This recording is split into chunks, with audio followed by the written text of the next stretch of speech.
naging nagka-idea na gawin mo ng trabaho? Pandemic na. Pandemic? Tapos tumigil ako sa pag-aaral. Dagdag ako ng ano ko eh. Dagdag ako ng prof ko. Binagsak ka ng prof mo. Kaya wala na ako ng gana mag-aaral. Ano, baka makatawag ka siguro. Hindi ah. Sa taas nga ng grades ko yun. Ba't ka binagsak? Yan guys, isang mapagpalang araw sa inyong lahat. Dito tayo ngayon, kumakain kami ni Hans, pinakabatang barbero ng Bruno's Barber. Siyempre, ang tanong lang natin, siyempre, ang madalas na tinatanong, Hans, paano ka naging barbero? Paano mo naisipang maging barbero, di ba? College level ka din naman, di ba? Paano mo naisipang maging barbero? Dati, trip-trip lang. Trip-trip, o trip-trip. Kung paano trip-trip, binugupitan mo na tropa, gano'n lang. Tapos, Pwede nagupitan ko sila. ah, Merienda lang kami. merienda. Seryoso. Tapos, paano ka naging nagka-idea na gawin mo ng trabaho? Pandemic na. Pandemic? Tapos tumigil ako sa pag-aaral. Dagdag ako ng ano ko eh. Dagdag ako ng prof ko. Binagsak ka ng prof mo. Kaya wala na ako ng gana mag-aaral. Ano, baka makatawag ka siguro. Hindi ah. Sa taas nga ng grades ko yun. Ba't ka binagsak? Ano naging dahilan? Crush ka ng prof mo? Hindi, online class kasi yun. Tapos, Tapos di ko pinapasukan. Yun lang hindi ko pinapasukan. Kasi hindi naman siya papasok. Yun, hindi ko pinapasukan.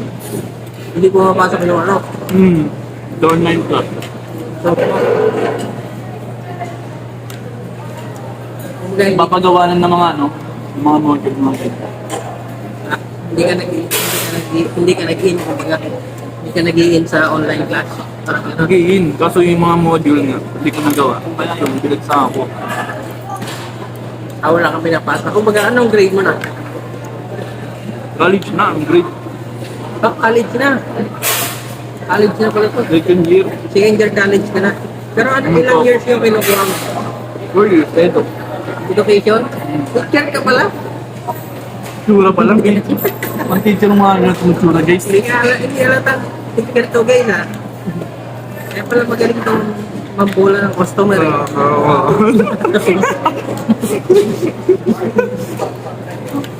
Ngayon, paano ka nag-umpisa? Paano ka natuto? May lahi ba kayong barbero? Wala. Ano ka? Tatay mo or...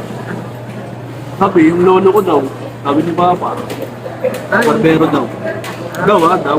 Daw pa. Ibig sabihin, Kalanganin. hindi pa sigurado no? Pero tatay mo na nagsabi eh. Kaya siguro parang may dugong barber ka rin, no? Daw. Ayun, paano ka natuto? Trip-trip nga lang yun. Hindi, pumasok ka ba ng barbershop na ano? Pumasok ng barbershop na tutulog. Pero ang umpisa nun, trip-trip lang kasi may nagugupit kami ng tropa ko. Yun, shoutout kay Jeff. Kay Jeff. Tropa ko. Anak ni Kuya naman? Hindi. Ano ba yan? Kumpare ko yun. Bilang pitoy. Ngayon, nagugupit na siya. Oo. Dun sa dati ko pinapasukan. Baka naman, hindi pa talaga ito yung gusto mo maging barbero, makatuloy mo pa yung teacher. Hindi na. Ano ka na talagang masaya ka na rin dito na maging barbero? Nandito. Kumbaga ako, college graduate din ako eh, pero nag-enjoy din talaga ako sa pagiging barbero. Kasi masaya magpapogi, di ba? Pogi ka na, may ganito ka pa guys. Pero ito si Hans pala, pinakabatang barbero sa amin. Kaso, sa Trinoma, kaso ma-assign sa July 5, no? Hindi daw sure eh. Pero Hindi pa sure. Basta, Bertis North talaga siya ma-assign. So, yan, yung mga gusto kong pag-reportahan sa Bertis North. Tapos, ako na ngayon ang pinakabatang barbero sa Bruno. Ako pinakabata doon, ako bunso sa Bruno. Eh, Bata 35. Ano yan? yung shoutout sa mga Bruno Try naman, mga abatikan na kasi yan. mga 17 years. Yung sarap interview, no? 17 years na, pero mo, may halos 2 dekada na sa Brunos. Di ba nagsama sa Brunos? Ibig sabihin, kumikita, no? Matagal eh. Kaya susunod natin interviewin. Mga thunders. Mga batikan. Veterano. Matikan. Mga break time lang namin ngayon, kumakain kami. Kaya naisipan namin barber stories. Kasi yung story ko, nagkwento ko na sa vlog ko yun. Kaya, college graduate ka naman, nag-barber. Ito lang, masarap maging barber. Hello pa yan. Shoutout sa Balibog. Ikaw pa yata. Hindi pala. So ayun, ano pa mga kwento mo sa ano? Sa experience ng maging barber, paano? Diretso ka na maturo-turo, diretso ka na sa high-end, Diretso ako ayun. diretso high-end ka. Kumbaga, paano ka talaga may nagturo sa'yo or sa YouTube? May nagturo sa'yo? Nagturo sa akin si pinanguna talaga si Paring Jet. Pabari ko. Pangalawa si Kedindo, taga Brunos sa sa Pasig na naka-duty. Kasi, Dindo maliit. Cabrera? Maliit. Kalak Cabrera, nagapasig din, nakasama mo. Malupit yun. Ibig sabihin, dalawa pala din doon. Malupit magano yun. Malupit mag-shortcut yun. Bilis pag-umpit nun. Basbasan. Meron talagang mga barberong mga iba't ibang technique. So si Hans, new generation ng barber. Kung ibig sabihin, mga pattern yung style.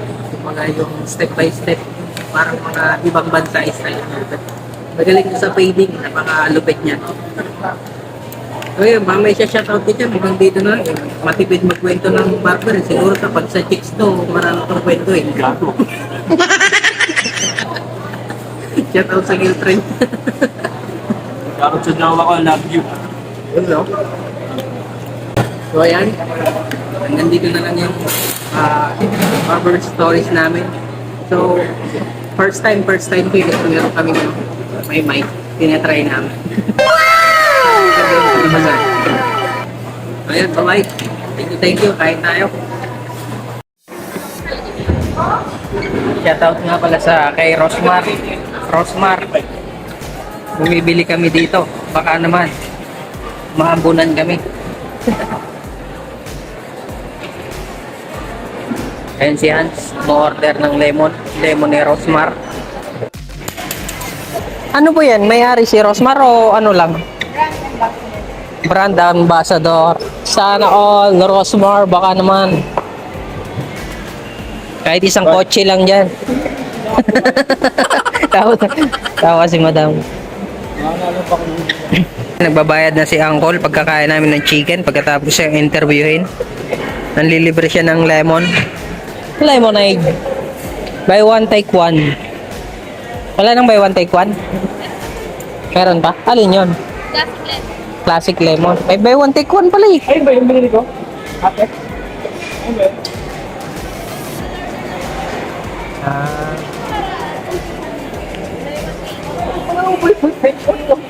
Ayaw mo na buy one, take one eh. Ikaw talaga oh. Sinabi ate. Meron pa lang. Tatawid lang. Pantawid ko.